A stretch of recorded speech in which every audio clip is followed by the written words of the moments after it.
की वीडियो में हम लोग क्लास 12 केमिस्ट्री का आंसर का सलूशन करने वाले हैं। ठीक है, 2024 का सेट नंबर 1 यहाँ पर कौन सा सलूशन करेंगे? 2024 का सेट नंबर 1। देखिए, अगर आपको 2023 के आंसर करने हैं, किस कौन से सन करने हैं? 2023 के। देखिए, अगर आपको 2023 के आंसर करने हैं, 2023 और 22, 2022 के करने हैं, आपको किसे करने हैं? 2022 के, 2020 के करने हैं। ठीक है, तो प्लेलिस्ट में जाना, आपको वीडियो मिल जाएगी यहाँ पर। ठीक है, सब कराए हुए हैं यहाँ पर। 2023 की भी कराए थे, 2022 की भी कराए थे, 2020 की भी कराए थे यहाँ पर। ठीक है, और 2024 के करा ही देंगे, मतलब करा ही देंगे सातों सेट यहाँ पर। तो आपके 4 सालों के हो जाएंगे आंसर। तो आपके 70 में 70 नंबर लाने से कोई नहीं रोक सकता, अगर आपने सब याद कर लिया, तैयार कर लिया यहाँ पर। ठीक है, प्रैक्टिस कर ली न्यूमेरिकल की मतलब कि न्यूमेरिकल की प्रैक्टिस कर ली और रिएक्शन की प्रैक्टिस कर ली, तो 70 में 70 कोई ला रोक नहीं सकता है आपका। 70 में 70 फंस जाएंगे यहाँ पर नंबर। ठीक है, तो देखिए यहाँ पर स्टार्ट करते हैं सेट नंबर 1। यहाँ पर क्वेश्चन सब आए हुए हैं, ध्यान रखना यहाँ पर। देखिए, हमारे पास दिया गया है 5 ग्राम। पहला क्वेश्चन है सेट नंबर FZ है, सेट नंबर 1 यहाँ पर। अगर आपके पास आंसर नहीं है तो क्वेश्चन इसी में देख लीजिए, कोई दिक्कत नहीं है यहाँ पर। ठीक है, नोट कर लेना यहाँ पर जो क्वेश्चन आपको दिक्कत हो रही है। देखिए यहाँ पर खरीदने की जरूरत भी नहीं है यहाँ पर। फिर बोला गया है पहला क्वेश्चन देखिए का 5 ग्राम NaOH 450 मिलीलीटर बिलियन में घुला हुआ है। बिलियन की मोलरता है, मोलरता ज्ञात करनी। तो सबसे पहले मोलरता आप फार्मूला मालूम होना चाहिए। तो मोलरता का फार्मूला क्या होता है? पहले का क्वेश्चन नंबर फर्स्ट का हम का सोल्व कर रहे हैं यहाँ पर का। ठीक है, हमें क्या फाइंड करना है यहाँ पर? मोलरता फाइंड करना है। तो मोलरता का फार्मूला क्या होता है? मोलरता। ठीक है, धीरे धीरे आराम से समझाएंगे, ध्यान रखना कि वो जल्दबाजी नहीं है। मोलरता का फार्मूला क्या होता है? विलेय के मोलों की संख्या, विलेय के मोलों की संख्या, विलेय के मोलों की संख्या। और क्या होता है? बिलियन का आयतन लीटर में, बिलियन का आयतन लीटर में, बिलियन का आयतन इन लीटर, यानी कि लीटर में होता है। ठीक है, इन लीटर में, बिलियन का आयतन लीटर में। लेकिन हमें यहाँ पर आयतन सिर्फ दिया गया है, लेकिन यहाँ पर हमें मोल नहीं दिए गए हैं। तो मोल नहीं दिए गए तो मोल निकाल लेंगे हम यहाँ पर। तो मोल निकालने के सबसे पहले हमें दिया गया है यहाँ पर। देखिए, यहाँ पर दिया गया है हमें। देखिए, जब भी ग्राम लगा हो, जब भी ग्राम लगा हो, समझ लिया वो क्या होता है? भार होता है, हमेशा ध्यान रखना। वेट होता है जब भी ग्राम लगा हो यहाँ पर। ठीक है, वजन किसमें, मतलब वजन किसमें नापा? किलो में और ग्राम में नापा जाता है। वजन की यही तो इकाई होती है, यही तो यूनिट होती है यहाँ पर। तो वजन हमेशा ग्राम में लिखा होता है। तो भार का मान दिया गया यहाँ पर, भार दिया गया 5 ग्राम। लेकिन हमें यहाँ पर परमाणु भार नहीं दिया, क्योंकि मोल के लिए फॉर्मूला हमारे पास क्या होता है? मोल बराबर होता है हमारे पास भार बटे अणुभार, वेट अपन मोलर मास यहाँ पर होता है। ठीक है, यानी कि भार बटे अणुभार होता है यहाँ पर। इसको इंग्लिश में W वेट कहते हैं और मोलर मास कहते हैं यहाँ पर। ठीक है, तो यहाँ पर हमें, चूंकि यहाँ पर हमें क्या नहीं दिया है यहाँ पर, मतलब कि भार तो दिया गया है, लेकिन हमें परमाणु भार नहीं दिया गया यहाँ पर, अणुभार नहीं दिया गया यहाँ पर। ठीक है, लेकिन अणुभार नहीं दिया तो अणुभार निकाल लेंगे यहाँ पर। सॉरी, अणुभार नहीं दिया गया, अणुभार निकाल लेंगे यहाँ पर। तो अणुभार किस टाइप से निकालते हैं? तो लिखिए यहाँ पर, यानी कि किसका निकालना? अणुभार निकालेंगे किसका? यहाँ पर NaOH का दिया गया यहाँ पर, ये दिया गया NaOH। तो NaOH का अणुभार निकाल लीजिए, NaOH का अणुभार, आणविक द्रव्यमान जिसे भी बोल सकते हैं, अणुभार। NaOH का अणुभार, NaOH का अणुभार। अणुभार का फार्मूला का, अणुभार किस टाइप से निकालते हैं? आपने क्लास 11th में केमिस्ट्री में पढ़ा होगा, पढ़कर आए होंगे, डायरेक्टली नहीं आ गए होंगे क्लास 12th में। ठीक है, तो अणुभार किस टाइप से निकालते हैं? यहाँ पर देखिए, सोडियम का परमाणु भार कितना होता है? 23 होता है। सोडियम का परमाणु भार कितना होता है? 23 होता है। प्लस का साइन लगाते हैं अपने आप से। ऑक्सीजन का परमाणु भार कितना होता है? जो याद नहीं तो लिख रहे हैं वही याद कर लेना, यही फंसते हैं। सोडियम का 23, ऑक्सीजन का परमाणु भार कितना होता है? 16 होता है। ठीक है, हाइड्रोजन कितना होता है? 1 होता है, यही होता है। देखिए, 23 और 24, 16 कितना होता है? 40 होता है, 40 आ जाएगा यहाँ पर। ठीक है, इसका हमने अणुभार निकाली। अब मोल का फार्मूला है आपके सामने। मोल बराबर क्या होता है? भार बटे अणुभार। मोल बराबर क्या होता है? भार बटे अणुभार, ऊपर लिखा हुआ है। तो भार देखिए दिया गया है, वजन देखिए ग्राम में होता है, तो 5 दिया गया है यहाँ पर, 5 और बटे अणुभार कितना दिया गया? 40। ठीक है, हमने निकाला, 5 से काट दिया, 5 1 5, 5 8 40 हो जाएगा। बराबर क्या आ जाएगा? 1/8 आ गया हमारे पास। कितना आ गया? 1/8, यानी कि मोल निकालिए 1/8। लेकिन हमें आयतन दिया है यहाँ पर, आयतन कितना दिया? 450 मिलीलीटर। तो बी का मान कितना दिया यहाँ पर? 450। 2022 में सब्जेक्टिव में पूछा गया, लेकिन 2024 में, 2023 में से 2022 में सब्जेक्टिव में पूछा गया। 2024 में देखिए ऑब्जेक्टिव में आया क्वेश्चन यहाँ पर, ऑब्जेक्टिव में कभी सब्जेक्टिव में। ठीक है, 2 नंबर का आया था कि 1 ही नंबर का दिया यहाँ पर। मिलीलीटर है यहाँ पर, क्या है? मिलीलीटर, चूंकि हम जानते हैं। देखिए, इसको लीटर में हमको कन्वर्ट करना। देखिए, इस टाइप से आपको यूनिट कन्वर्जन बता रहे हैं कि जब यूनिट में बदलेंगे यहाँ पर। ठीक है, एक यूनिट से दूसरे यूनिट में बदलेंगे तो कभी गलती नहीं होगी। देखिए, हम जानते हैं 1 लीटर, 1 लीटर बराबर क्या होता है हमारे पास? 1000 मिलीलीटर होता है, 1000 मिलीलीटर होता है यहाँ पर। ठीक है, ध्यानपूर्वक देखना। अब देखिए हमें चूंकि यहाँ पर मिलीलीटर को लीटर में कन्वर्ट करना है यहाँ पर, तो देखिए 1000 है यहाँ पर, 1000 है, इसको नीचे ले आइए, 1/, कितना हो जाएगा 1000 हो जाएगा, 1000 हो जाएगा। अब लीटर ज्यों का त्यों लिखिए, बराबर क्या बचा इधर मिलीलीटर बचा यहाँ पर। अब देखिए मिलीलीटर की वैल्यू आगे इसी टाइप से करना, कोई भी यूनिट जाए, मीटर सेंटीमीटर इसी टाइप से करना है यहाँ पर, कभी गलती होगी ही नहीं। अब देखिए मिलीलीटर की जगह पर 1/1000 लिख लीजिए यहाँ पर, तो बी बराबर क्या हो जाएगा हमारे पास 450 हो जाएगा, 450 लिखा हुआ है, गुणा का साइन लगाइए, ठीक है। और 1000 लीजिए, 1/1000 हो जाएगा, 1000 हो जाएगा, लीटर हो जाएगा, बस एक जीरो से एक जीरो उड़ा दीजिए, तो बी बराबर हमारे पास क्या आ जाएगा 45 बटे क्या आ जाएगा हमारे पास 100 आ जाएगा, 45 बटे 100 आ गया यहाँ पर, आयतन आ गया। अब वैल्यू पुट कर दीजिए इसमें क्या कर दीजिए, वैल्यू पुट कर दीजिए यहाँ पर। तो मोलरता के लिए देखिए, मोलरता निकालिए, मोलरता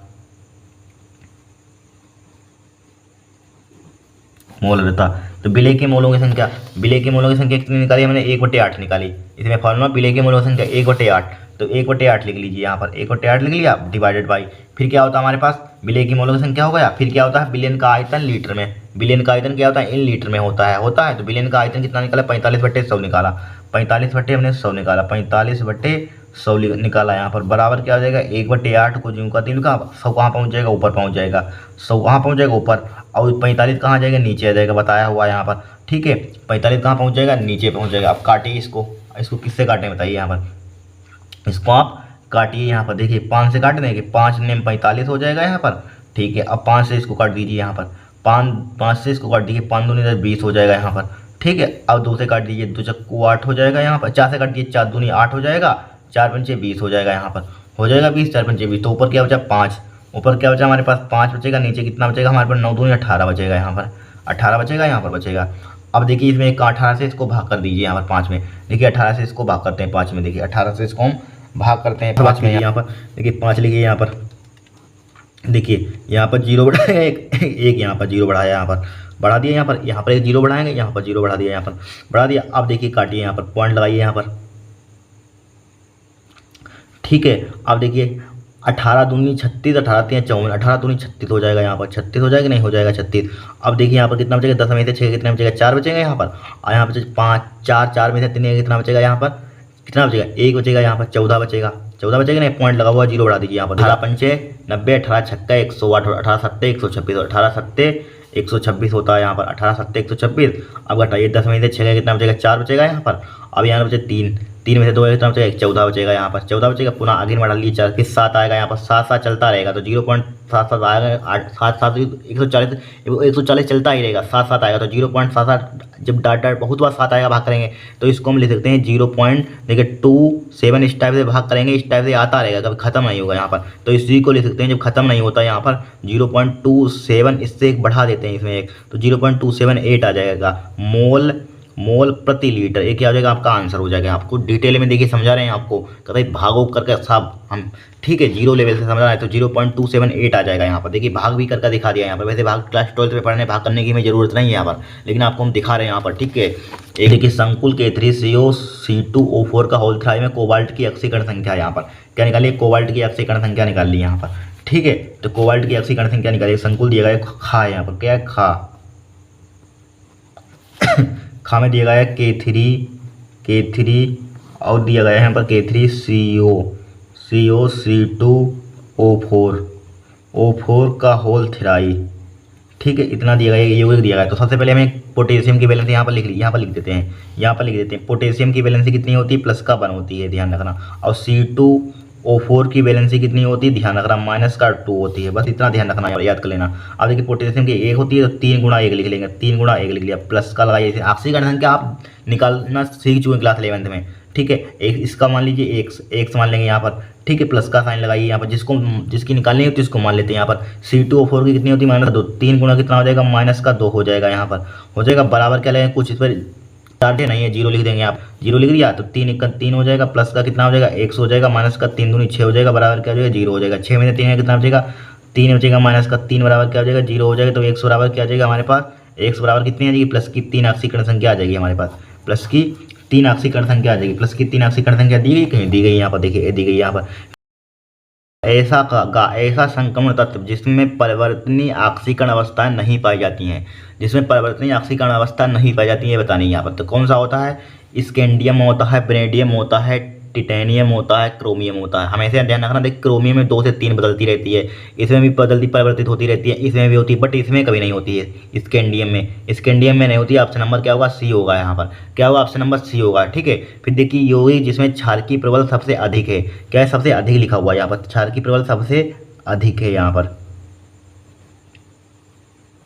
सबसे अधिक है। ठीक है, तो क्या होगा यहाँ पर? CH3 का होल 2 NH होगा यहाँ पर, CH3NH2 होगा, CH3 का होल 3 N होगा यहाँ पर। ठीक है, बताइए कौन सा होगा यहाँ पर? तो हमेशा ध्यान रखना यहाँ पर CH3 का होल 3 N होगा यहाँ पर। सबसे यहाँ पर वो लगाया प्रबल सबसे अधिक है यहाँ पर। सबसे अधिक क्या होती है? CH3 का होल 3 N होता है। क्या होता है? हवाला क्या होगा? थर्ड होगा, घा का क्या होगा? थर्ड होगा यहाँ पर। ठीक है, फिर देखिए यौगिक जो डाइसैकराइड नहीं है, यौगिक जो डाइसैकराइड नहीं है यहाँ पर बताना है, डा का। तो कौन सा होगा? डाइसैकराइड नहीं है। सेकंड में सेलुलेज, सेलुलेज होता है यहाँ पर, सेलुलेज। ठीक है, इसमें नहीं पूछा गया है ना, तो इसलिए सेलुलेज पर मारेंगे टिक। फिर देखिए निम्नलिखित में से कौन से यौगिक की पहचान टॉलन अवक्रमण से होती है? कौन से यौगिक की पहचान टॉलन अवक्रमण से होती है? बहुत ही सिंपल क्वेश्चन था यहाँ पर। क्या है? ये बहुत ही सिंपल क्वेश्चन है। चा का क्या हो जाएगा? एल्डिहाइड। बहुत सिंपल, हर बच्चे ने मारा हुआ। एल्डिहाइड होता है यहाँ पर। टॉलन की पहचान किसकी होती है? एल्डिहाइड को होती है यहाँ पर। ठीक है, किसकी होती है? एल्डिहाइड की होती है यहाँ पर। ठीक है, ध्यान रखना यहाँ पर। ठीक है, हमारे पास ऑब्जेक्टिव कितने हो गए? 5 हो गए। 1 2 3 4 5 ऑब्जेक्टिव हो गए यहाँ पर, 5 हो गए ऑब्जेक्टिव। ठीक है, अब देखेंगे क्या हम सब्जेक्टिव क्वेश्चन देखेंगे। सब्जेक्टिव क्वेश्चन में बोला गया 30 मार्क्स। देखिए दूसरे का का देखिए, दूसरे के काम में बोला गया 30 ग्राम एथिलीन ग्लाइकोल।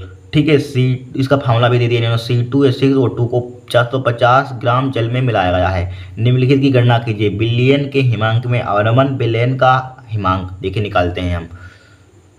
देखिए सबसे पहले हमें दिया है यहाँ पर, क्या दिया है यहाँ पर? दूसरे का का पर आ गए हैं यहाँ पर, दूसरे का का पर, दूसरे का क्वेश्चन नंबर क्या है? का है यहाँ पर। ठीक है, दूसरे का का है यहाँ पर। दूसरे का का में देखिए क्या दिया जाए। दूसरे का का में हमें दिया गया 30 ग्राम एथिलीन ग्लाइकोल। ठीक है, 450 ग्राम जल में मिलाएगा। पहले समझ लीजिए यहाँ पर, कन्फ्यूजन होगा, हमें मालूम है आपको। देखिए एक चीज़ समझ लीजिए यहाँ पर आप। देखिए सबसे पहले यहाँ पर इसको हटाइए। देखिए हमारे पास बिले एक होता है, बिले बिले, और प्लस एक क्या होता है हमारे पास? विलायक होता है। एक क्या होता है? विलायक। एक क्या होता है? बिले, प्लस एक क्या होता है? विलायक होता है। बराबर जो बनता है हमारे पास क्या हो जाता है? बिलियन बन जाता है यहाँ पर। ठीक है, बिलियन बन जाता है यहाँ पर। ठीक है, क्या हो जाता है? बिलियन बन जाता है। लेकिन देखिए जो कम मात्रा में होता है, हमेशा ध्यान रखना, कम मात्रा में होता है बिले, जो ज़्यादा मात्रा में होता है वो क्या होता है? विलायक। ठीक है, जो टोटल बनता है बिलियन होता है। देखिए मान लीजिए आप शरबत बना रहे हैं, शरबत में आप चीनी क्या डालते हैं? कम मात्रा में। चीनी क्या होती है? कम। जो कम मात्रा में डालते हैं वो चीनी होती है, मतलब क्या है? बिले आप मिला रहे हैं। जो जल डालते हैं, पानी डालते हैं, घोरते हैं उसमें, तो क्या होता है? वो विलायक होता है। इसलिए बिले प्लस विलायक इक्वल टू बिलियन होता है। देखिए हमेशा ध्यान रखना, जो कम मात्रा में होता है वो बिले होगा, जो ज़्यादा मात्रा में होगा विलायक होगा। ठीक है, ध्यान रखना यहाँ पर इस बात को। अब देखिए यहाँ पर सबसे पहले इन्होंने कहा है 30 ग्राम एथिलीन ग्लाइकोल C2H6O2 को 450 ग्राम जल में मिलाया गया है। किसमें मिलाया गया है? जल में। तो विलायक का ये क्या होगा? विलायक होगा। जल क्या हम बता चुके, ज़्यादा मात्रा में होगा विलायक, और एथिलीन ग्लाइकोल कम मात्रा में हम घोलेंगे। तो 450 तो विलायक का भार, विलायक बताया था ग्राम लगा तो क्या होता है? भार होता। तो विलायक का भार में कितना दिया गया है? विलायक का भार कैपिटल W से लिखेंगे, बड़ा होता है तो कैपिटल W से लिखेंगे। विलायक का भार कितना दिया है? 450 ग्राम। ठीक है, 450 ग्राम, जी मैं समझ में, ग्राम है यहाँ पर। ठीक है, और उन्होंने दिया 30 ग्राम एथिलीन ग्लाइकोल। ये क्या होगा? विलेय होगा। तो विलेय का भार हमें दिया गया स्मॉल W। स्मॉल W का मान कितना दिया है हमें? 30 ग्राम। स्मॉल W का मान दिया है 30 ग्राम। ठीक है, 30 ग्राम। और क्या दिया इन्होंने? 30 ग्राम, इतना दिया। चलो मिला गया। निम्नलिखित की गणना कीजिए। बिलियन के हिमांक में अवनमन। ठीक है, बिलियन के हिमांक में अवनमन ज्ञात करना है यहाँ पर। तो सबसे पहले आपको देखिए ये सवाल में सबसे पहले आपको अणुभार निकालना होता है। अणुभार किस टाइप से निकालेंगे यहाँ पर? अणुभार किस टाइप से निकालते हैं? तो एथिलीन ग्लाइकोल का अणुभार देखिए निकालते हैं। एथिलीन ग्लाइकोल है, इसका अणुभार निकालिए सबसे पहले। क्या निकालेंगे? एथिलीन ग्लाइकोल का फार्मूला क्या होता है? C2H6O2। वैसे भी आपको याद होना चाहिए इसका अणुभार कितना होता है, याद कर लेना इसका अणुभार। इसका अणुभार आप क्या कर लेना? याद कर लेना, 62 होता है। देखिए निकाल कर दिखा देते हैं। का अणुभार चीनी का 160 होता है, यानी 60 होता है। यूरिया का 100, चीनी का 160, हाँ यूरिया का 60 होता है, और उसका ग्लूकोज का 180 होता है। कुछ होते हैं इनको याद करने होते हैं। देखिए C2H6O2 का अणुभार किस टाइप से निकालेंगे बताया हमने। देखिए कार्बन का कितना होता है? परमाणु संख्या कितनी होती है? सॉरी, परमाणु भार कितना होता है कार्बन का? तो 2 लिखा है यहाँ पर। अब परमाणु भार कार्बन का कितना होता है? परमाणु भार 12 होता है। ठीक है, प्लस का लगाइए। हाइड्रोजन कितना? 6 गुणा हाइड्रोजन कितना होता है? हाइड्रोजन 1 होता है परमाणु भार कितना? 1 होता है। प्लस का हाइड्रोजन का ऑक्सीजन का बताया, हाइड्रोजन का 1 होता है, ऑक्सीजन का भी बता चुके हैं 16 होता है। तो 2 गुणा कितना हो जाएगा? 16 हो जाएगा यहाँ पर।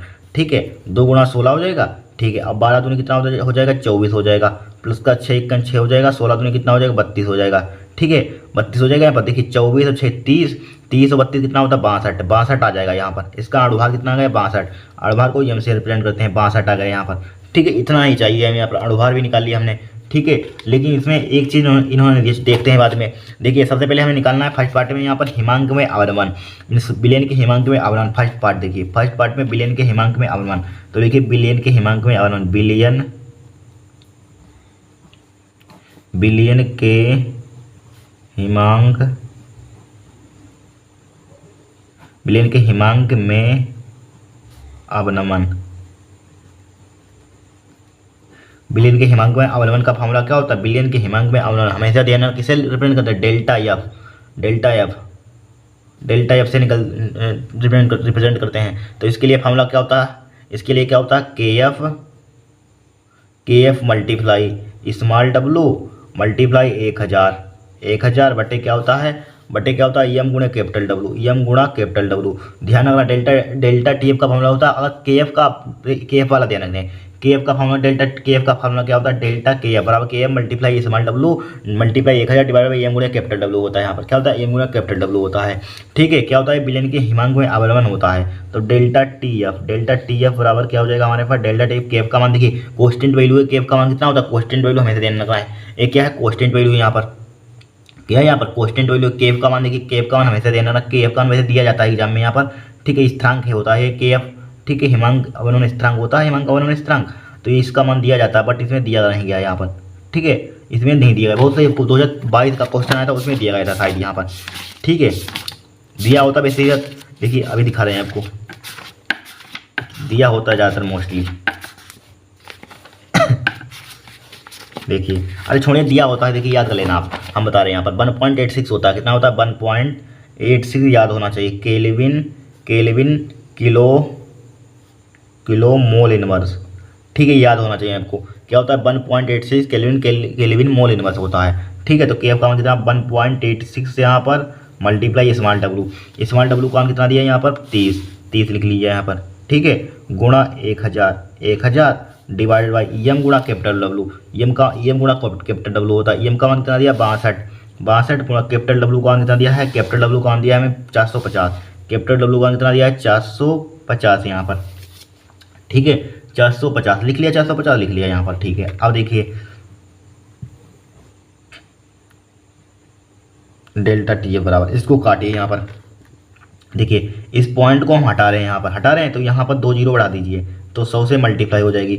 देखिए 2 जीरो, एक जीरो से एक जीरो कैंसिल आउट हो जाएगा, यहाँ पर कट जाएगा। और 2 जीरो से 2 जीरो उड़ा दीजिए, यहाँ पर कट गया सब। देखिए क्या बचा हमारे पास? और देखिए और कुछ कट रहा है कि नहीं? देखिए 186 लिखा ऊपर, 186 बचा, मल्टीप्लाई 3 बचा, मल्टीप्लाई क्या बचेगा? 4 लिखा हुआ है। और क्या बचा? ऊपर 10 बचा, और नीचे क्या बचा हमारे पास? 62 बचा, क्या बचा हमारे पास? 45 बचा यहाँ पर। ठीक है अब देखिए काटिए, यहाँ पर कटेगा। यहाँ पर देखिए 8 6 14 15, 6 2 8 नहीं कटेगा 3 से, यहाँ पर 5 4 9, हाँ 3 से कट जाएगा। इसको काटेंगे, इसको आप 9 से काटें, 9 से कट जाएगा। लेकिन 9 बचे 45, चूँकि जोड़ने पर 6 8 14 15, 9 से नहीं कटेगा 15, चूँकि 9 के बाद में 15 नहीं आता है। ठीक है तो 3 से काटिए इसको, किससे काटिए? 3 से काटिए, 3 से कट जाएगा। 3 दूनी 3 निकल 3 हो जाएगा, 1 बचेगा 3 15 हो जाएगा यहाँ पर। ठीक है अब काटिए, देखिए अब देखिए इसको काटिए। यहाँ पर 62 तियाँ कितना होता है? 3 दूनी 6, हाँ देखिए 62 तियाँ कितना होता है? 62 तियाँ 186 होता है। देखिए 3 दूनी 6 तियाँ 18, सही है। 62 तियाँ कितना होता है? 62 तियाँ कितना होता है? 186 होता है यहाँ पर। अब 5 से काट दीजिए, 5 दूनी 10 हो जाएगा, 5 तियाँ 15 हो जाएगा यहाँ पर, 5 तियाँ 15 हो जाएगा यहाँ पर। अब 3 से 3 उड़ा दीजिए, 2 बचा हमारे पास। क्या बचा? 2 बचा। डेल्टा टी एफ बराबर कितना बचा हमारे पास? 2 बचा यहाँ पर। 2 इसका मात्रक क्या हो जाएगा? बिलियन के हिमांक में अवनमन का मात्रक क्या होता है? केल्विन होता है यहाँ पर। ठीक है फर्स्ट पार्ट का आंसर हमने निकाल दिया, यहाँ पर निकाल दिया, फर्स्ट पार्ट का आंसर निकाल दिया यहाँ पर। ठीक है अब हमें निकालना है सेकंड पार्ट में। क्या निकालना है यहाँ पर? हमें निकालना है सेकंड पार्ट में, देखिए यानी कि बिलियन का हिमांक। देखिए बिलियन का हिमांक किस टाइप से निकालते हैं? देखिए बिलियन का हिमांक किस टाइप से निकालते हैं? देखिए लिखिए यहाँ पर बिलियन का हिमांक, बिलियन का हिमांक, बिलियन का हिमांक, बिलियन का हिमांक क्या होगा यहाँ पर? ठीक है अब देखिए बिलियन का हिमांक, तो बिलियन का हिमांक किस टाइप निकालते हैं? हमेशा ध्यान रट लेना, कहते हैं यहाँ पर देखिए उसको हम क्या करते हैं, जल का हिमांक होता है, जल का हिमांक में से हम बिलियन के हिमांक का हटा देते हैं यहाँ पर, बिलियन के हिमांक में अवनमन घटा देते हैं यहाँ पर, बिलियन का हिमांक अवनमन आया उसको घटा देते हैं। तो जल का हमारे पास जल का मतलब कि जल का हमारे पास मतलब कि जल का हिमांक कितना होता है याद होना चाहिए, जल का हिमांक याद होना चाहिए। देखिए दिया नहीं कुछ यहाँ पर 273 पॉइंट मतलब 273 लिख देते हैं, लेकिन पॉइंट 1 लिख लीजिए यहाँ पर, पॉइंट में चूंकि यहाँ पर आंसर आ रहा है यहाँ पर 273 लिख देंगे तभी आपका आंसर काट नहीं सकता, क्योंकि इसमें पॉइंट में देखिए आंसर दे रहे हैं यहाँ पर, दे रहे होंगे जहाँ तक पॉइंट में आ रहा है यहाँ पर। लेकिन आप चाहे 273 याद रखना तब भी हो जाएगा। बिलियन का हिमांक कितना होता है 273.15 केल्विन यहाँ तो होता है, याद रखना ठीक है। बिलियन का हिमांक होता है, सॉरी जल का हिमांक होता है यहाँ पर। और 2 केल्विन इसको घटा दिए यहाँ पर, 2 केल्विन इसमें से घटा दिए तो क्या बचेगा, 273.1 में 271 बचेगा, 273 में से 2 घटाएंगे 71 बचेगा, 271.15 लिखा रहने दीजिए केल्विन हो जाएगा। ये क्या हो जाएगा हमारा आंसर हो जाएगा। कुछ नहीं किया, जो दिया है यहाँ पर, जो दिया है सब हमने लिख लिया यहाँ पर, बस फार्मूला आपको मालूम है। बिलियन के हिमांक में R1 का फार्मूला क्या होता है, डेल्टा टी बराबर के multiply small W multiply 1000 divide ये मुझे कैपिटल डब्ल्यू, तो बस काटिए पीटिए आ जाएगा। और देखिए जल का हिमांक ध्यान रखना 273.15 होता है, 2 घटा देंगे आपका क्या हो जाएगा, बिलियन का हिमांक आ जाएगा यहाँ पर ठीक है। जल का हमारे पास जल का हिमांक कितना होता है, जल का हिमांक होता है 273.15 होता है ठीक है। इसमें कुछ दिया ही नहीं उन्होंने, बड़ी दिक्कत की है यहाँ पर। देखिए कुछ दिया है कुछ नहीं दिया, डायरेक्टली पूछ लिया 2 नंबर का क्वेश्चन यहाँ पर ठीक है, कोई दिक्कत नहीं। अब देखिए नेक्स्ट क्वेश्चन खा बोला है निम्न पदों को परिभाषित कीजिए, मोलंस को मोललता को देखिए मोलंस की पहले मोलंस की परिभाषा देख लीजिए देखिए मोलंस एक घटक के मोलों की संख्या तथा विलयन में उपस्थित सभी घटकों की कुल मोलों की संख्या का अनुपात मोलंस कहलाता है ठीक है। देखिए समझ लीजिए मोलंस क्या होता है, यहाँ पर आपको समझा भी देते हैं। देखिए एक घटक के मोलों की मान लीजिए सपोज डेट मान लीजिए हमारे पास इस टाइप से एक पात्र है यहाँ पर ठीक है। अब इसमें हमारे पास क्या है, बिलियन घुरा हुआ है, बिलियन क्या है, बिलियन है इसमें क्या हमारे पास बिलियन है यहाँ पर ठीक है। मान लीजिए सपोज डेट हमारे पास मोल Na के मोल है इसमें और Nb के मोल है यहाँ पर ठीक है। हमें मोलंस की परिभाषा बनानी है इस बिलियन में, तो किस टाइप से मोलंस को 1 से रिप्रेजेंट करते हैं। तो बिलियन में उपस्थित एक घटक के मोलों की संख्या, बिलियन में उपस्थित है एक घटक के मोलों की संख्या, एक घटकों के मोलों की संख्या कोई लिख लिया चाहे बी लिख लिया चाहे A, और बिलियन में उपस्थित ठीक है एक घटक के मोलों की संख्या और बिलियन में उपस्थित कुल मोलों की संख्या मतलब Na Nb 2 ही तो हैं तो उनको जोड़ दिए। ये जो ए अनुपात होता है यही क्या होता है हमारे पास मोलंस कहलाता है ठीक है। यही लिखा हुआ है एक घटक के मोलों की संख्या तथा बिलियन में उपस्थित कुल या सभी घटकों की कुल मोलों की संख्या का अनुपात मोलंस कहलाता है। अपनी भाषा में लिखना कोई जरूरी थोड़ा ना सेम टू सेम है, परिभाषा बननी चाहिए। मोलंस का फॉर्मूला क्या होता है Na+Nb होता है। इसी टाइप से आप किसके आपने निकाले Na के निकाले, बाई चांस आपको Nb के निकालने होंगे तो Nb के कुछ टाइप से निकालते हैं Nb के। देखिए Nb के किस टाइप से, जब Na लिखा हमने Na तो ऊपर आया Na, जब Nb लिखेंगे तो Nb ऊपर आएगा यहाँ पर। इस टाइप से मोलंस का फॉर्मूला इस पर आया था 2024 में, एक न्यूमेरिकल ठीक करवाएंगे यहाँ पर। तो क्या हो जाएगा नीचे वाला सेम रहता है Na+Nb होता है यहाँ पर ठीक है। क्या होता है एक घटक के मोलों की संख्या तथा बिलियन में उपस्थित सभी घटकों की मोलों की संख्या का अनुपात मोलंस कहलाता है ठीक है। इसे काई से रिप्रेजेंट करते हैं, काई से लिख लेना, काई से इसको प्रदर्शित करते हैं यहाँ पर ठीक है। हो गया क्वेश्चन यहाँ पर लिख लेना। मोलंस क्या होता है एक घटक के मोलों की संख्या तथा बिलियन में उपस्थित सभी घटकों की मोलों की संख्या का अनुपात मोलंस कहलाता है। क्या कहलाता है, मोलंस कहलाता। हो गया क्वेश्चन, हटाइए। फिर देखिए मोललता की परिभाषा देखिए यहाँ पर। देखिए मोललता क्या होती है, 1 किलोग्राम विलायक में घुले हुए विलेय के मोलों की संख्या को विलयन की मोललता कहते हैं। क्या कहते हैं, विलयन की मोललता कहते हैं। मोललता क्या होती है, 1 किलोग्राम विलायक में घुले ठीक है 1 किलोग्राम विलायक में घुले हुए विलेय की मोलों की संख्या को मोललता कहते हैं। देखिए मोललता का फॉर्मूला क्या होता है, विलेय की मोलों की संख्या। देखिए मोललता का भी फॉर्मूला याद कर लेना, मोललता के लिखा है वो भी याद कर लेना ठीक है। विलेय की मोलों की संख्या बटे क्या होता है, विलयन का द्रव्यमान इन किलोग्राम में। यहाँ पर विलयन का द्रव्यमान इन किलोग्राम में लिख लेंगे यहाँ पर ठीक है। विलयन का आयतन भी लिख लिया जाता है, आयतन इन किलोग्राम में ठीक, बाद में कन्वर्ट हो जाता है, लेकिन द्रव्यमान लिखिए। तो क्या किस टाइप से परिभाषा बनाएंगे, 1 किलोग्राम विलायक में लिखा 1 किलोग्राम विलायक में घुले हुए विलेय की मोलों की संख्या को विलयन की मोललता कहते हैं। 1 किलोग्राम विलायक में घुले हुए, ये क्या होता है, विलायक में घुले हुए विलेय की मोलों की संख्या को विलयन की मोललता कहते हैं। इसे इसको स्मॉल m से रिप्रेजेंट करते हैं, प्रदर्शित करते हैं यहाँ पर ठीक है। हो गया यहाँ पर। अब देखिए नेक्स्ट ठीक है, बहुत इंपॉर्टेंट क्वेश्चन है, ध्यान रखना, बहुत इंपॉर्टेंट, हर साल आने वाला है। लेंथेन अंकुचन क्या, लेंथेन अंकुचन की प्रभाव की विवेचना कीजिए। तो लेंथेन अंकुचन क्या होता है, सच्ची टिप्पणी लिखिए, इस टाइप से आ सकता है। देखिए लेंथेन अंकुचन क्या होता है, लेंथेनाइट तत्वों में परमाणु क्रमांक बढ़ने पर ठीक है उनकी परमाणु तथा आणविक आकारों में होने वाली स्थिर कमी लेंथेनाइट अंकुचन कहलाती है। क्या होता है लेंथेनाइट अंकुचन, लेंथेनाइट तत्वों में परमाणु क्रमांक बढ़ने पर उनके परमाणु तथा आणविक आकारों में होने वाली स्थिर कमी लेंथेनाइट अंकुचन कहलाती है। क्या कहलाती है, लेंथेनाइट अंकुचन या संकुचन भी आ सकता है। यहाँ पर संकुचन में ही होता है, ध्यान रखना, संकुचन भी कहते हैं ठीक है। देखिए श्रेणी में कारण क्या है, इसका प्रभाव देखिए, श्रेणी में नाभिकीय आवेश बढ़ने पर एक डी इलेक्ट्रॉन पर दूसरे डी इलेक्ट्रॉन के परीक्षण प्रभाव की तुलना में एक फोरेब इलेक्ट्रॉन दूसरे फोरेब इलेक्ट्रॉन पर परीक्षण प्रभाव कम होता है। क्या होता है, परीक्षण प्रभाव कम होता है तथा ये कक्षों की आकृति इसके लिए अनुकूल नहीं है। ये कक्षों की आकृति इसके लिए क्या हो, अनुकूल नहीं है यहाँ पर ठीक है। अतः श्रेणी में बढ़ते हुए नाभिकीय आवेश के कारण परमाणु क्रमांक बढ़ने के साथ परमाणु आकार में नियमित कमी पाई जाती है।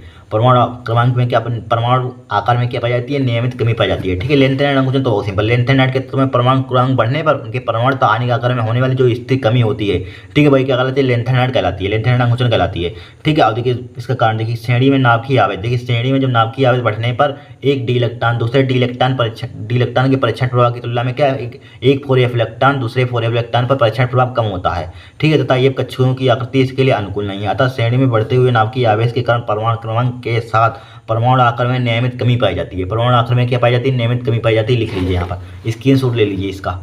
ठीक है, फिर दिया हमारे पास क्वेश्चन है यहाँ पर, देखिए घा में बोला गया है FeNH3 का होल ट्वाइस Cn का होल 4 नेगेटिव के ज्यामितीय समावयवों की संरचना दर्शाइए। कितने नंबर का है, 2 मार्क्स का है। यहाँ पर कुछ नहीं है, बहुत ही सिंपल है।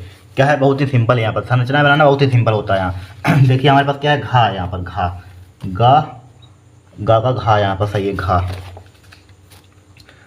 ठीक है, घा क्वेश्चन पर आ गए यहाँ पर, घा यहाँ पर हमें दिया गया, यहाँ पर यौगिक दिया गया, यहाँ पर संकुल यौगिक कितना दिया है, FeNH3 का होल ट्वाइस। ठीक है, होल ट्वाइस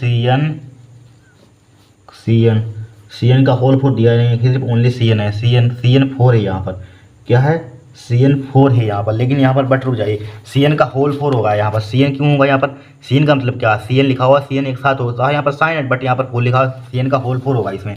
Cn का होल 4 लिख लेना, Cn का होल 4। ठीक है, Cn का होल 4 होगा यहाँ पर। इस पर क्या है, एक नेगेटिव दिया गया है यहाँ पर। ठीक है, Cn का होल 4 है। अब देखिए यहाँ पर समावयवी मतलब कि संरचनाएं बनानी है। यहाँ पर क्या बनानी है, समावयवी संरचना है, ज्यामितीय समावयवी की संरचना रखिए। देखिए एक हमारे पास क्या बनेगी, समपक्ष, एक बनेगी विपक्ष। पहले समपक्ष बनाते हैं। यहाँ पर समपक्ष क्या होते हैं, जो समान लिगेंड, समपक्ष का अर्थ क्या होता है, जो समान लिगेंड लेते हैं उनको क्या कहते हैं, उनको एक साइड रखते हैं। समपक्ष का, समपक्ष तो मालूम होगा, समपक्ष क्या होता है, जो समान लिगेंड लेते हैं उनको एक साइड रखते हैं। जो समान लिगेंड लेते हैं उनको क्या लेते हैं, एक साइड रखते हैं। ठीक है, तो मान लीजिए हमारे पास क्या है, Fe है, इसको बीच में लिख दिया। यहाँ पर केंद्रीय परमाणु धातु है यहाँ पर। ठीक है, इसको बीच में लिखिए, यहाँ पर यहीं पर बनाते हैं, यहाँ पर इसको बीच में, एक इधर बनाते, यहीं पर बना देते हैं दोनों, इधर Fe लिख देंगे, छोटी सी बना देते हैं Fe। आयरन को बीच में लिखे गए यहाँ पर। ठीक है, अब देखिए NH3 को क्या लिखेंगे, एक साइड लिखेंगे यहाँ पर। ठीक है, जो क्या होता है, समपक्ष का अर्थ ही होता है जो समान लिगेंड लेते हैं उनको क्या कहते हैं, एक साइड लेते हैं। उनको NH3 को क्या लिख लीजिए, एक साइड लिख लीजिए यहाँ पर। ठीक है, कितने पहली बात हमारे पास, देखिए हमारे पास कितने, देखिए NH3 का होल ट्वाइस है यहाँ पर। NH3 का कितना है यहाँ पर, NH3 का होल ट्वाइस है, सही है यहाँ पर। तो यहाँ पर Cn कितने हैं, 4 है यहाँ पर। ठीक है, Cn कितने हैं, 4 हैं। तो यहाँ पर NH3 को एक साइड लिख दीजिए, NH3 को एक साइड लिख देंगे। NH3 को क्या लिख देंगे हम, एक साइड। ठीक है, NH3 को क्या लिख देंगे हम, एक साइड लिख देंगे। ठीक है, ये क्या है हमारे पास, NH3 होगा, NH3, 2 NH3 हमारे पास, NH3 का होल ट्वाइस NH3। ठीक है, NH3 का होल ट्वाइस। और फिर क्या हमारे पास Cn है यहाँ पर, Cn को एक साइड लिख दीजिए। Cn का होल 4 है यहाँ पर, Cn का क्या है, होल 4 है यहाँ पर। ठीक है, Cn का होल 4 है, एक हो जाएगा Cn, एक हो जाएगा Cn, दूसरा Cn यहाँ पर हो जाएगा। ठीक है, और तीसरा Cn कहाँ पर हो जाएगा, यहाँ पर, यहीं पर बनाते हैं Cn, तीसरा Cn यहाँ पर हो जाएगा Cn। ठीक है, एक Cn यहाँ पर हो जाएगा, एक Cn यहाँ पर हो गया, एक Cn यहाँ पर हो गया। अब एक Cn यहाँ पर बना दीजिए, एक Cn यहाँ पर हो जाएगा। यही क्या हमारे पास समपक्ष बन जाएगा यहाँ पर, ये क्या बन जाएगा, समपक्ष बन जाएगा। इस टाइप से ब्रैकेट क्लोज कर दीजिए। ठीक है, इस टाइप से आप ब्रैकेट क्लोज कर दीजिए। इसका नाम क्या हो जाएगा, इस पर क्या है, कुछ चार्ज है, यहाँ पर माइनस चार्ज है, तो माइनस चार्ज बना दीजिए, यहाँ पर माइनस लगा दीजिए यहाँ पर। ठीक है, हमारे पास क्या है, समपक्ष बन जाएगा यहाँ पर। ये क्या बन जाएगा हमारे पास, समपक्ष। समपक्ष क्या होते हैं, अगर समपक्ष की परिभाषा आ जाए, क्या समपक्ष क्या होते हैं, समपक्ष का अर्थ होता है जो समान लिगेंड लेते हैं, जो समान लिगेंड लेते हैं उनको एक साइड रखते हैं। देखिए NH3 क्या होता है, समान लिगेंड लेता है, तो इसको एक साइड लिखेंगे यहाँ पर। जिधर चाहे इधर लिख दिए NH3, 2 चाहे इधर लिख दिए, एक साइड लिखना है, बट यहाँ पर इधर उधर मत लिखना है यहाँ पर। ठीक है, ये वाली हमारे पास अनुनादी संरचना बन गई यहाँ पर, ठीक है। देखिए 4 हो गए, 3, 1 2 3 4 हो गए। NH3 का उल्टा कितने हैं 2। समपच एक विपक्ष बना दीजिए यहाँ पर।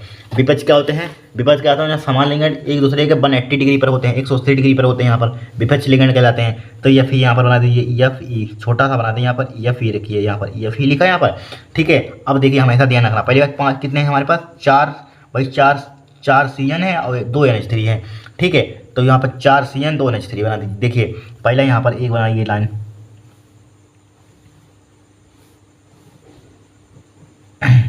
ठीक है, एक बना दिया यहाँ पर, एक जस्ट इधर बना दीजिए, बना दिया, ठीक है। 2 इधर बना दीजिए, एक इधर चाहे इधर बना दीजिए, कहीं पर 2 बना दीजिए, इस टाइप से 2 बना दीजिए, यहाँ पर एक और यहाँ पर एक, ठीक है, बना दीजिए। यहाँ पर बनाते नहीं बन रहा, आप अच्छे से बना लेना, ठीक है। इस संरचना बन जाए, कोई कला थोड़ी ना, आर्ट थोड़ी ना बना रहे हैं यहाँ पर, ठीक है। अब यहाँ पर दो हमारे पास क्या हो जाएगा, NH3 हो जाएगा यहाँ पर, 2 क्या हो जाएगा NH3। देखिए NH3 सामने सामने लगाएंगे, ये 180 डिग्री पर होते हैं। देखिए अगर NH3 मान लीजिए सपोज डेट आप NH3 यहाँ पर लगा रहे हैं, NH3 एक यहाँ पर लगा रहे हैं NH3 और एक NH3 यहाँ पर लगा रहे हैं, तो इसके जस्ट सामने ही लगाना है। अगर NH3 एक यहाँ पर लगा रहे हैं, अगर बाई चांस इसको मिटा दीजिए, अगर आपको यहाँ पर नहीं रखना है NH3 तो यहाँ पर ले सकते हैं NH3, यहाँ पर भी ले सकते हैं NH3, जरूरी नहीं है यहाँ पर पड़ोस मत लेना यहाँ पर, जिस टाइप से इसको लिया था, क्योंकि हम विपक्ष बना रहे हैं ना यहाँ पर, ठीक है। क्या बना रहे हैं, विपक्ष बना रहे हैं यहाँ पर। देखिए 2 हो गए, 2 1 3 4 5, यहाँ पर एक और बना दीजिए यहाँ पर,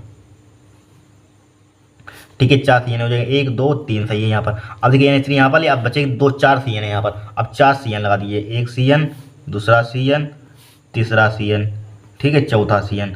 अगर बाई चांस यहाँ पर NH3 यहाँ पर ले रहे हैं, NH3 यहाँ पर ले रहे हैं, तो NH3 जस्ट इसके सामने लिखना है। अगर NH3 यहाँ पर ले रहे हैं यहाँ पर, तो NH3 यहाँ पर लिखना है यहाँ पर। अगर NH3 ऊपर ले रहे हैं तो यहाँ पर लिखना है यहाँ पर। डायरेक्टली पढ़ो पढ़ो तो मतलब ना, गलत हो जाएगा क्वेश्चन, ठीक है। तो यहाँ पर इस टाइप से ब्रैकेट क्लोज कर दीजिए, इसमें भी, ठीक है। इसमें ब्रैकेट क्या कर दिया, क्लोज कर दिया, इस पर माइनस लगा दीजिए यहाँ पर। एक क्या हमारे पास विपक्ष है यहाँ पर, विपक्ष, ठीक है। ये क्या हमारे पास विपक्ष है यहाँ पर, 4 इसमें भी बन गए हमारे पास सही है, 1 1 2 3 4 1 2 सही है। इसमें भी 4 CN थे, 1 2 3 4 1 2, यहाँ पर कोई कठिन है, देखिए कुछ नहीं, यहाँ पर चेमती समान भी रही। क्या होता है हमारे पास संपच, संपच का मतलब क्या होता है, संपच का अर्थ क्या होता है, जो समान लिंगेंड लेते हैं उनको एक साइड रखते हैं, जो समान लिंगेंड होते हैं इसको NH3 को एक साइड लिखेंगे। अगर आपको बाई चांस यहाँ पर नहीं लिखना तो यहाँ पर लिख दीजिए, यहाँ पर लिख दीजिए, एक साइड लिखना है यहाँ पर, और बच्चा क्या CN लगा दीजिए। इसी टाइप से विपक्ष में 180 डिग्री सामने सामने लिखा है NH3 तो यहाँ पर भी आएगा, अगर यहाँ पर लिखना तो यहाँ पर भी आएगा, अगर यहाँ पर लिखना तो यहाँ पर आएगा यहाँ पर, ठीक है। यहाँ ध्यान रखना है यहाँ पर, इस टाइप से हम क्या करते हैं यहाँ पर, ठीक है। अगर यहाँ पर लिखा है तो जस्ट इसके सामने आएगा यहाँ पर, ठीक है। आएगा कि नहीं, मतलब एक छोड़कर आता है यहाँ पर, लिखा है यहाँ पर, इसको 2 छोड़ दिया यहाँ पर, बीच सामने सामने आते हैं यहाँ पर। अगर यहाँ 3 तो सामने जस्ट आ जाएगा यहाँ पर लिखेंगे तो ये जस्ट इसके सामने आ जाएगा यहाँ पर, ठीक है। हो गया काम यहाँ पर। इस टाइप से आपको बना देनी है अनुनादी संरचना, यहाँ पर बन गए यहाँ पर, ठीक है। वो कठिन है कुछ नहीं यहाँ पर। अब देखिए नेक्स्ट यहाँ पर क्वेश्चन लिखेंगे, ठीक है। अब देखिए नेक्स्ट क्वेश्चन बोला गया है यहाँ पर, देखिए CH3 CH2 CH3 के मुक्त मूलक क्लोरीन से बनने वाले सभी संभावित मोनोक्लोरो संरचनात्मक समयावयव को पहचानिए। बहुत सिंपल है, वेरी सिंपल क्वेश्चन है यहाँ पर। देखिए यहाँ पर दिया गया, यहाँ पर देखिए एक एल्केन दी गई, यहाँ पर दिया गया, यहाँ पर देखिए तीसरे का देखिए ध्यान से देखना, यहाँ पर दिया गया, यहाँ पर CH3 एक एल्केन दी गई, CH3 CH2, ठीक है। जिनके वो सिंगल बॉन्ड होता है एल्केन कहलाते हैं, सिंगल बॉन्ड CH2 CH3। अब यहाँ पर देखिए, यहाँ पर क्लोरीन से बोला गया है, यहाँ पर क्लोरीन से, देखिए यहाँ पर बोला गया है मुक्त मूलक क्लोरीन से बनने वाले सभी संभावित मोनोक्लोरो संरचनात्मक समयावयव पहचानिए मतलब कि वही लिखना है यहाँ पर। देखिए क्लोरीन से बनने हैं, तो देखिए सबसे पहले क्या करेंगे यहाँ पर, ध्यान, सबसे पहले ए पार्ट बनाइए यहाँ पर। देखिए सिंपल तरीका सबसे बता रहे हैं आपको, ए पार्ट। देखिए ए पार्ट में क्या करेंगे, देखिए इसको पहले HT, यहाँ से यहाँ तक तो HT लिखिए यहाँ पर, देखिए लिखा, देखिए क्लोरीन मतलब क्लोरीन आपको लगाना है इसमें, CH3 CH2 हो जाएगा यहाँ पर, हो जाएगा। अब फिर क्या हो जाएगा हमारे पास, CH2 हो जाएगा यहाँ पर, होगा CH2।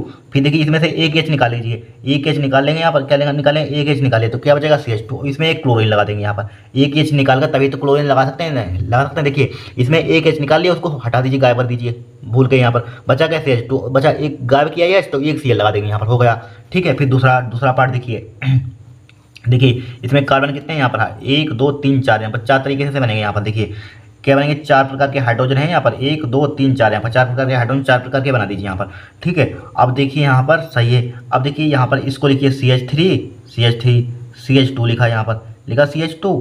अब यहाँ पर देखिए इसमें से एक H गायब कर दीजिए, इसमें से आप क्या करिए, एक H गायब कर दीजिए, इसमें से एक H गायब करेंगे यहाँ पर, तो यहाँ पर Cl लगा दीजिए यहाँ पर।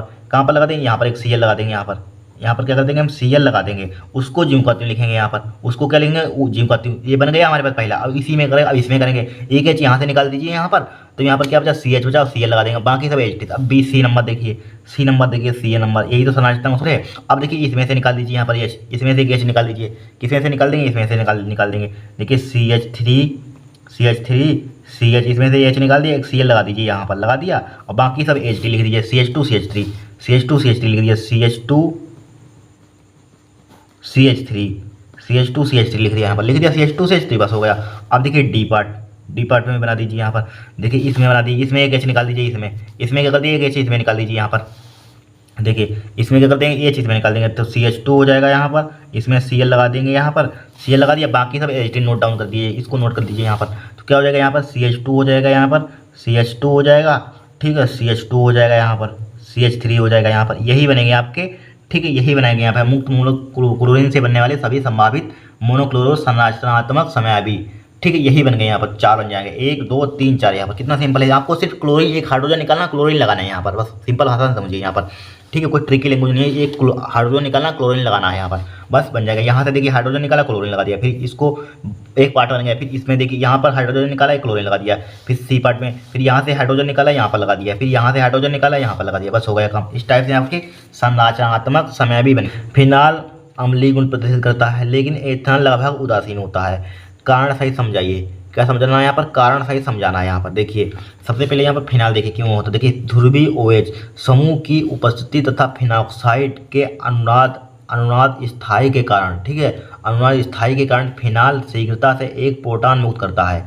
शीघ्रता से क्या है, एक प्रोटॉन मुक्त करता है। जो फिनाल होता है शीघ्रता से क्या कर देता है, एक प्रोटॉन मुक्त कर देता, दे देता है यहाँ पर, मुक्त करना मतलब दे देता है यहाँ पर, ठीक है, अर्थात अम्लीय गुण प्रदर्शित करता है। इसी का कारण क्या है, अम्लीय गुण प्रदर्शित करता है, शो करता है, क्या है, ध्रुवीय OH समूह की उपस्थिति तथा फिनॉक्साइड के अनुनाद स्थायी के कारण फिनाल होता है शीघ्रता से एक प्रोटॉन मुक्त करता है, क्या करता है, एक प्रोटॉन मुक्त करता है, अर्थात अम्लीय गुण प्रदर्शित करता है। देखिए इसकी फिनाल की H2 से क्रिया करेंगे मतलब दोनों तरफ हो जाएगी, तो क्या बन जाएगा हमारे पास, फिनॉक्साइड बन जाएगा। इसका मतलब क्या, फिनॉक्साइड बन जाएगा, H3O+ बन जाएगा यहाँ पर, ठीक है, यही कारण है हमारे पास, क्या फिनाल क्या होता है, अम्लीय गुण प्रदर्शित करता है यहाँ पर। फिर देखिए बोला गया है, फिर इसमें बोला गया है लेकिन एथेनॉल लगभग उदासीन होता है। देखिए एथेनॉल लगभग उदासीन, देखिए एथेनॉल जलीय विलयन में H+ आयन नहीं देने के कारण, जो एथेनॉल होता है जलीय विलयन में H+ आयन नहीं देने के कारण, ठीक है, नहीं देने के कारण एथेनॉल लगभग उदासीन होता है। एथेनॉल क्या होता है, लगभग उदासीन होता है यहाँ पर, ठीक है, एथेनॉल क्या होता है, एथेनॉल जलीय विलयन में H+ आयन नहीं देने के कारण, ठीक है, लगभग उदासीन होता है। क्या होता है, उदासीन होता है यहाँ पर, क्या होता है यहाँ पर, उदासीन होता है, मतलब एक प्रोटॉन, मतलब ये H+ का मतलब एक प्रोटॉन है यहाँ पर, ठीक है, एथेनॉल जलीय विलयन में H+ मतलब आयन नहीं देने के कारण, एक प्रोटॉन नहीं देने के कारण, ठीक है, लगभग उदासीन होता है। अब इसमें क्या होता है, या मतलब कि अम्लीय होता है, क्यों होता है, मतलब एक प्रोटॉन देता है, जो मतलब कि फिनाल होता है प्रोटॉन देता है, बट यहाँ पर जो एथेनॉल होता है प्रोटॉन नहीं देता है जलीय विलयन से। यहाँ पर ये जलीय विलयन में प्रोटॉन मतलब प्रोटॉन देता है फिनाल, बट ये नहीं देता, इसलिए उदासीन होता है, ये अम्लीय होता है यहाँ पर, ठीक है, कठिन क्वेश्चन है, कुछ नहीं यहाँ पर, ठीक है, यही लिखा हुआ एथेनॉल जलीय विलयन में लगभग, एथेनॉल तो आप जानते हैं IPC नाम किसका, आप कमेंट करना यहाँ पर। एथेनॉल जलीय विलयन में H+ आयन नहीं देने के कारण एथेनॉल लगभग उदासीन होता है। एल्कोहल का होता है ये C2H5OH, यहाँ पर एथेनॉल का क्या है, एल्कोहल का, एथेनॉल क्या है, एल्कोहल का फॉर्मूला है यहाँ पर, एथिल अल्कोहल होता है, बट इसको IPC नाम में इन्होंने लिख दिया यहाँ पर, ठीक है। एथेनॉल जलीय विलयन में H+ आयन नहीं देने के कारण एथेनॉल लगभग उदासीन होता है, बस हो गया काम यहाँ पर, ठीक है। अब देखिए नेक्स्ट क्वेश्चन देखेंगे, फिर देखिए नेक्स्ट क्वेश्चन में बोला गया है निम्नलिखित को विभेद कीजिए, 2 नंबर का भी है, एस्टल्डिया तथा एस्टोन में, एस्टोफिनोन तथा बेंजोफिनोन में। यहाँ पर देखिए, यहाँ पर विभेद देखिए, यहाँ पर एस्टल्डिया इधर हेडिंग डालेंगे, इधर एस्टोन, एस्टल्डिहाइड का फॉर्मूला क्या होता है, CH3CH होता है, एसीटोन का फॉर्मूला क्या होता है, CH3C_O होता है, मतलब CH3CO होता है। यहाँ पर देखिए समझिए, यहाँ पर देखिए हमेशा ध्यान रखना, कार्बन और ऑक्सीजन के बीच डबल बॉन्ड होता है। हमारे यहाँ फॉर्मूला लिखा हुआ CH3CO लिखा है, इसकी स्ट्रक्चर बना दिया हमने, तो इसको किस टाइप लिखते हैं, CH3, और यहाँ पर क्या होता है, ऑक्सीजन हाइड्रोजन के बीच क्या होता है, डबल बॉन्ड होता है, तो C लिखेंगे, यहाँ पर CH3 लिखा है यहाँ पर, ठीक है, चाहे डबल बॉन्ड नीचे लगा दिए, वही फॉर्मूला स्ट्रक्चर बन जाता है। यहाँ पर संरचना बनाना आपने क्लास 11th में सीखा होगा, ठीक है, यही यहाँ पर एस्टोन। तो सबसे पहले यहाँ पर CH3CH एस्टल्डिहाइड से क्रिया कराएंगे, यहाँ पर NaOH+I2, ठीक है, I2 से तो क्या बन जाएगा, इसमें कोई अभिक्रिया नहीं करता, ये क्या होता है, कोई अभिक्रिया नहीं करता। यहाँ पर ध्यान रखना, जो होता है हमारे पास क्षार और आयोडीन होती है, एस्टल्डिहाइड से कोई अभिक्रिया नहीं करता है, नो रिएक्शन होती है, ठीक है, क्या होता है, नो रिएक्शन होती है, मतलब कि एस्टल्डिहाइड को होता है क्या, नो रिएक्शन होती है, मतलब कि एस्टल्डिहाइड क्या होता है, आयोडो फॉर्म पर परीक्षण देता है, बट यहाँ पर नहीं देता है, कोई रिएक्शन नहीं होती तो आयोडोफॉर्म परीक्षण देगा ही नहीं। बट एसीटोन क्या होता है, आयोडोफॉर्म परीक्षण देता है, मतलब आयोडोफॉर्म बनता है। देखिए CH3 CH है, यहाँ पर इसकी क्रिया कराएंगे 4NH + 3I2 बैलेंस करने के लिए, तो हमारे पास क्या बन जाएगा, आयोडोफॉर्म बन जाएगा। देखिए I3 यहाँ पर है इसलिए 3 लगा दिया, यहाँ पर आयोडोफॉर्म बन जाएगा, प्लस का CH3COON यानी कि सोडियम एस्टेट बन जाएगा, 3NI बन जाएगा, 3HL बन जाएगा, यहाँ पर सोडियम हाइड्रोएट बन जाएगा। यहाँ पर आयोडोफॉर्म मतलब कि एसीटोन क्या होता है, आयोडोफॉर्म परीक्षण देता है, आयोडोफॉर्म परीक्षण नहीं था, इसमें कोई रिएक्शन नहीं होती। जब NaOH से क्रिया कराते हैं एसिटाल्डिहाइड की तो कोई रिएक्शन नहीं होती, कोई अभिक्रिया ही नहीं होती करता है, ठीक है। बट ये रिएक्शन करके आयोडोफॉर्म बना लेता है, इसलिए आयोडोफॉर्म देता है। तो इस ठीक है, रिएक्शन नहीं आना एक नंबर का, तो इसलिए छोटा ही लिखिए, कोई बड़ा नहीं लिखने का जरूरत है, ठीक है। एक ही लिखिए। देखिए 2 नंबर का है, एक नंबर के पूछे गए, यहाँ पर लिख लीजिए, यहाँ पर नोट कर लीजिए। यहाँ पर एसीटोन क्या है, यहाँ पर CH3CO इसकी क्रिया कराएंगे तो ये क्या है, आयोडोफॉर्म बन जाएगा यहाँ पर, और ये बन जाएगा यहाँ पर प्रोडक्ट, ठीक है। इसकी आयोडोफॉर्म बन जाएगा, सोडियम एसिटेट बन जाएगा, NaI बन जाएगा, जल बन जाएगा, सोडियम हाइड्रोएट बन जाएगा। ये इसमें कोई रिएक्शन नहीं होती है। फिर बोला गया है यहाँ पर, नोट कर लीजिए, आपको स्क्रीनशॉट ले लीजिए यहाँ पर, ठीक है। फिर बोला गया है यहाँ पर, फिर देखिए बोला गया है यहाँ पर एसिटोफिनोन तथा बेंजोफिनोन में डिफरेंट विभेद करना भी अंतर। देखिए एस्टोफिनोन इधर हेडिंग डालेंगे, बेंजोफिनोन डालेंगे। देखिए एस्टोफिनोन आयोडोफॉर्म परीक्षण देता है, ये क्रिया कर लेता है, बट इसमें देखिए बेंजोफिनोन आयोडोफॉर्म परीक्षण नहीं देता, क्रिया ही नहीं करता। देखिए यहाँ पर NaOI से क्रिया कराएंगे, यहाँ पर देखिए दिख ही नहीं रहा आपको, रुक जाइए इसको, ये फार्मूला होता है यहाँ पर बेंजीन रिंग बनी, यहाँ पर दिख नहीं रहा है यहाँ पर, ठीक है। बेंजीन रिंग बनी, ये क्या होता है हमारे पास, एस्टोफिनोन होता है। एस्टोफिनोन का फार्मूला देखिए क्या होता है, ये यहाँ पर बनाकर दिखा देते हैं। एस्टोफिनोन का फार्मूला होता है, ठीक है, ACOCH3। ये क्या होता है हमारे पास, एस्टोफिनोन का फार्मूला होता है, ठीक है। इसकी NaOI से क्रिया कराएंगे I2NH की उपस्थिति में, उस समय यहाँ पर चाहे डेल्टा बना सकते हैं यहाँ पर, तो क्या बन जाएगा हमारे पास, COONA बन जाएगा। यहाँ पर देखिए Na है, यहाँ पर CH3 निकल जाएगा, यहाँ पर CH3 निकल जाएगा, यहाँ पर CH3 क्या हो जाएगा, यहाँ पर निकल जाएगा, यहाँ पर CH3 निकल जाएगा, यहाँ पर CH3 देखिए CH3 यहाँ पर हट जाएगा, यहाँ पर क्या हो जाएगा, Na लग जाएगा, यहाँ पर COO, यहाँ पर O ले लेंगे, ये ले लेंगे, ये यहाँ पर क्या हो जाएगा, लग जाएगा COONA। यहाँ पर बचा क्या हमारे पास, CH3 बचा, तो CH3 बचा, यहाँ पर क्या बचा, एक I बचा, यहाँ पर I, तो इसको बैलेंस करने के लिए I3 ले लेंगे, यहाँ पर I3 यहाँ पर बैलेंस करने के लिए देखिए 3 लिए, यहाँ पर I बचा, यहाँ पर क्या बचा हमारे पास, I बचा, यहाँ पर 3NI, तभी तो 3 लिया था, यहाँ पर 3NI, तो CH हो जाएगा, CH अब 3I है, 3I3 हो जाएगा। बचा क्या, एक H2 2 H2 बचे, यहाँ पर 3 थे, एक लगाया, 2 H2 बचे, 2 H2 और क्या बचा हमारे पास, A नहीं बचा, 2 A नहीं बचे, 2 NO हो जाएगा यहाँ पर, ठीक है। चूंकि O यहाँ से ले लेंगे, चूंकि 3 O है तो यहाँ पर 2 O ले लेंगे, यहाँ पर 2 O यूज हमारे पास हो चुके हैं यहाँ पर, ठीक है। ध्यान रखना आप, यहाँ पर क्या बन जाएगा, आयोडोफॉर्म बनता है यहाँ पर, ठीक है। COON बन जाएगा, यहाँ पर 2NaOH बन जाएगा यहाँ पर, ठीक है। इसी टाइप से इसमें क्या होता है, कोई अभिक्रिया नहीं करता यहाँ पर। जो बेंजोफिनोन होता है यहाँ पर I2NH से कोई अभिक्रिया ही नहीं करता, इसलिए बेंजोफिनोन आयोडोफॉर्म परीक्षण नहीं देता है यहाँ पर, ठीक है। लिख लेना एसिटोफिनोन क्या होता है, आयोडोफॉर्म परीक्षण देता है, इसकी रिएक्शन लिख लेनी है। और बेंजोफिनोन क्या होता है, आयोडोफॉर्म परीक्षण नहीं देता है, इसलिए इसमें कोई अभिक्रिया नहीं करता। इसी टाइप से सेम टू सेम इसका जस्ट अपोजिट कर देना इसमें, यहाँ पर हो गया काम यहाँ पर, ठीक है। ये क्या होता है हमारे पास, बेंजोफिनोन का फार्मूला होता है यहाँ पर, ठीक है। लिख लीजिए यहाँ पर, कठिन है कोई कुछ नहीं, स्क्रीनशॉट ले लीजिए आप, लगाया है, ठीक है। देखिए न्यूक्लियोसाइड का न्यूक्लियोटाइड में क्या अंतर है समझाइए, यहाँ पर न्यूक्लियोटाइड में क्या अंतर है समझाइए। देखिए न्यूक्लियोसाइड क्या होता है हमारे पास, देखिए यहाँ पर देखिए, इससे इनमें न्यूक्लिक अम्ल के 2 आधारी घटक होते हैं। न्यूक्लियोसाइड में क्या होता है, इनमें न्यूक्लियोसाइड के 2 आधारी घटक होते हैं, कंपोनेंट जिसे होते हैं बोल सकते हैं, ठीक है। फेस्टोस शर्करा था एक नाइट्रोजनी क्षारक, ठीक है। फेस्टोस शर्करा था एक नाइट्रोजनी क्षारक, जिसमें इनमें न्यूक्लिक अम्ल के 2 आधारी घटक होते हैं। कौन से होते हैं, एक होता है हमारे पास फेस्टोस शर्करा तथा एक होता है नाइट्रोजनी क्षारक, ठीक है। क्या होता है, नाइट्रोजन क्षारक। जब इसकी क्रिया कराएंगे तो क्या बन जाएगा हमारे पास, न्यूक्लियोसाइड बन जाएगा, यहाँ पर क्या बन जाएगा, न्यूक्लियोसाइड बन जाएगा यहाँ पर। फिर इसी टाइप से न्यूक्लियोटाइड में इसमें क्या हो जाएंगे, 3 हो जाएंगे। इनमें न्यूक्लिक अम्लों के 3 घटक अर्थात H3PO4 होता है, फेस्टोस शर्करा होती है तथा एक नाइट्रोजनी क्षारक होता है। एक क्या होता है, नाइट्रोजनी क्षारक होता है यहाँ पर, ठीक है, H3PO4 और फेस्टोस शर्करा तथा एक नाइट्रोजनी क्षारक होता है। जब इसकी क्रिया कराएंगे यहाँ पर नाइट्रोजन क्षारक प्लस का फेस्टोस शर्करा प्लस का H3PO4, तो क्या बन जाएगा हमारे पास, न्यूक्लियोटाइड बन जाएगा। न्यूक्लियोटाइड में क्या होता है, इनमें न्यूक्लिक अम्लों के 3 घटक अर्थात H3PO4 फेस्टोस शर्करा तथा एक नाइट्रोजन क्षारक होता है। इसकी क्रिया करेंगे तो न्यूक्लियोटाइड बन जाएगी। यही क्या है आपका डिफरेंस लिख लेना, 2 नंबर का है, जितना आपको लेंथी नहीं लिखना है यहाँ पर, ठीक है। 2 नंबर का स्क्रीनशॉट ले लीजिए, लिख लीजिए। चौथे का 3 नंबर वाला स्टार्ट करेंगे यहाँ पर, ठीक है। अगर आपको वीडियो पसंद आई हो तो चैनल को सब्सक्राइब करना, वीडियो को लाइक करना यहाँ पर।